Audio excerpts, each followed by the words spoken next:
Okay, first week of 2023. We are off to another chapter being written, and it starts off on kind of a somber note. Given the events of Monday Night Football last night, a huge Bengals fan, growing up in Cincinnati, that's a given, but I've never seen anything like that last night. Had to watch the replay a couple times. Then, of course, the speculation starts, and let me start by saying I think the NFL made the best decision that they possibly could last night. For those who have not heard yet, Damar Hamlin, safety for the Buffalo Bills, routine tackle, got up, stood up okay, and then immediately collapsed on the field. It was one of the scariest things I think I've ever seen anywhere, especially on live TV. And I think for a lot of time, there were people who probably thought he might have just died right there on the television screen, and he came pretty damn close. Went into cardiac arrest. I've seen so many comments today, and I'll get to some of those in a minute. But first, I want to commend both coaches, McDermott and Coach Taylor, for the Bengals, for the way they handled that. You can tell that McDermott was going through it last night, and the way Zach Taylor went, I think that game was decided it wasn't going to be played probably after that first conversation when they went back to the locker room. And I think when you saw them handing the phone back and forth, that was even more clear that it wasn't going to play. They just didn't announce it because they didn't have a couple of things: a plan in place, and two, trying to be respectful to Damar Hamlin families and the other players and staff that were on that field. The city, it was a great look for my city last night, the way the fans reacted, just lifting Damar up and, just being real with each other. And everybody saw a human experience that transcended any kind of football game, any kind of playoff standings, and anything along that nature. And I think in dark moments, it was nice to see that bright light shining. That being said, a lot of speculation today as to what happened. I saw a lot of people blaming wide receiver T. Higgins for the Bengals. Take me being a Bengals fan out of it. It's just simply not his fault. He was the one being tackled. He had nothing to do with it. And I think it was just, I saw a lot of other people throwing, oh, it's the vaccine. That's what's causing this. According to what I've seen and what I've watched all day, the fact that he took a blunt force trauma to the chest is what started him immediately going into cardiac arrest. And it wasn't an intentional hit to the chest. It was just a normal football play. He got hit in the chest at just the right time that interfered with his heartbeat and caused him to go into cardiac arrest.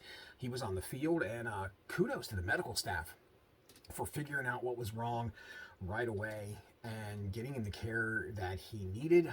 As of the time I'm recording this, he's still in critical condition. He's at UC, getting the best treatment, probably arguably in the state right now. And we see where it goes from them. His family, obviously, by his side. A lot of the players showed up last night from both teams to support him. And just a scary thing, I think you could look on the players' faces and realize that could have happened to any one of them. And I think the trauma of watching one of your own almost die right in front of you isn't something you pick back up in 5 minutes and go out there and play. I saw a lot of comments today. Call it a tie, treat it like an overtime.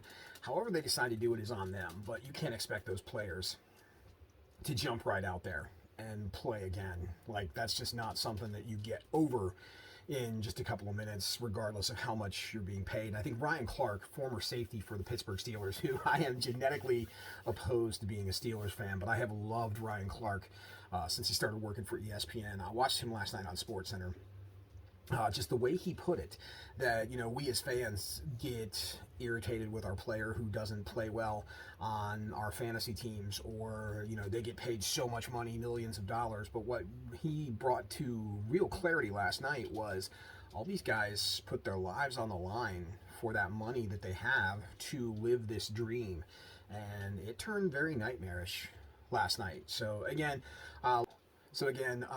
prayers and lifting family. Just hopefully he pulls through this, and sooner than later. I mean, I saw another comment, probably ended his career. I really don't think that's what's on anybody's mind right now. I think it's more like to see him make it through this, and we figure out where we go from here from a football standpoint. But I saw a lot of other comments regarding the media.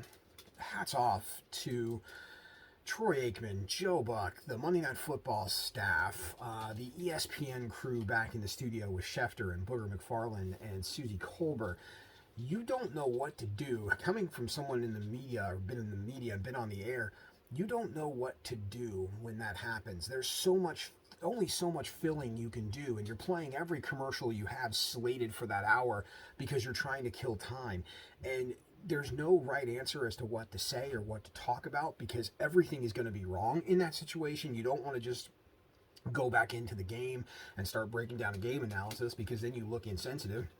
You don't want to talk about anything else because that's what's on your mind when you witness it all. So hats off to all those guys for doing the best they can in a horrible situation. I saw the NFL today offered players across the country mental health help if they need it, and I think so. I said in my lengthy New Year's post on social that a lot of us go through it. Everybody's going through some form of it. You just don't know what your form is, and I think everybody's form is different. And certainly last night, most of the NFL fans and family are going through a completely different version of it. So we'll see where we go from here. Somber first Tuesday of 2023, but hopefully this works out the best for the Hamill family and everybody associated with that. Everybody else, be good to each other, and we'll chat soon.